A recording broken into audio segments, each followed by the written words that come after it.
السلام عليكم ورحمة الله تعالى وبركاته. في هذه الحلقات سنتطرق إلى سلالة الدواجن الأغلى في العالم، أو الدجاج الأسود الأندونيسي، أو كما يسميه البعض دجاج لامبورغيني، وهي سلالة من الدواجن تتميز بلونها الأسود سواء من الداخل أو الخارج، ابتداء من ريشه وصولا إلى عظامه، بينما له دم أحمر مائل للسواد عكس باقي أنواع الكائنات الحية الأخرى.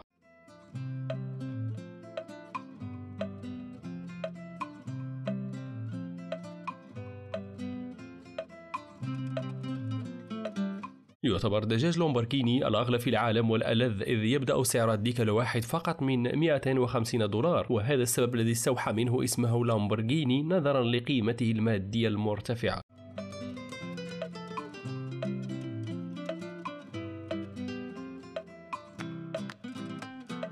ظهر هذا الصنف الغريب من الدجاج في جاوا بإندونيسيا، وأدخل إلى أوروبا في عام 1998 على يد مربي دجاج هولندي رمزا للقوة والثراء، إذ تعمل العائلات الإندونيسية على ذبحه في مناسبات الولادة حتى يحصل المولود الجديد في اعتقادهم على القوة والثروة.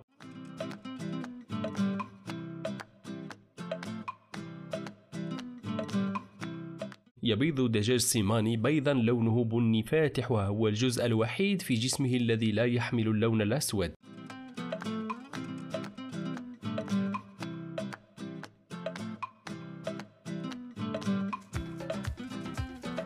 حسب موقع ميديوم الأمريكي، يعود أصل الدجاج الأسود إلى جاوا في إندونيسيا رغم عدم وجود دليل على مكان نشأته الأولى، وهو عبارة عن طفرة جينية ناتجة عن التزاوج بين طائر الغابة الأخضر وطيور الغابة الحمراء.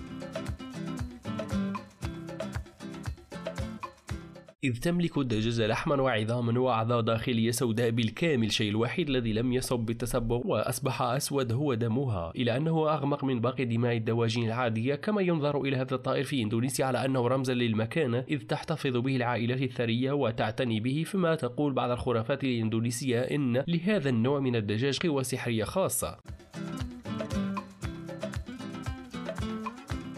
وحسب موقع فايس الأمريكي، للدجاج لامبورغيني العديد من أنواع الريش المختلفة، كما يعتبر أكثر قيمة عالميا. قد يصل سعر الدجاجة الواحدة إلى $5000 أمريكي، إلا أنه لا توجد الكثير منها في العالم، خاصة التي تملك لسانا أسود. يمكن أن يتحول لحمها إلى اللون الرمادي ببطء بصرف النظر عن لونها، فإن أحد أسباب كونها باهظة الثمن هو أنها على عكس الدجاجات الأخرى التي تضع بيضها، تضع سلالة سيماني حوالي بيضة واحدة أو بيضتين فقط في الأسبوع، بإجمالي 60 إلى 100 بيضة في السنة. في بعض الأحيان تتوقف لمدة تصل إلى 6 أشهر قبل أن تبدأ في الاستلقاء مرة أخرى.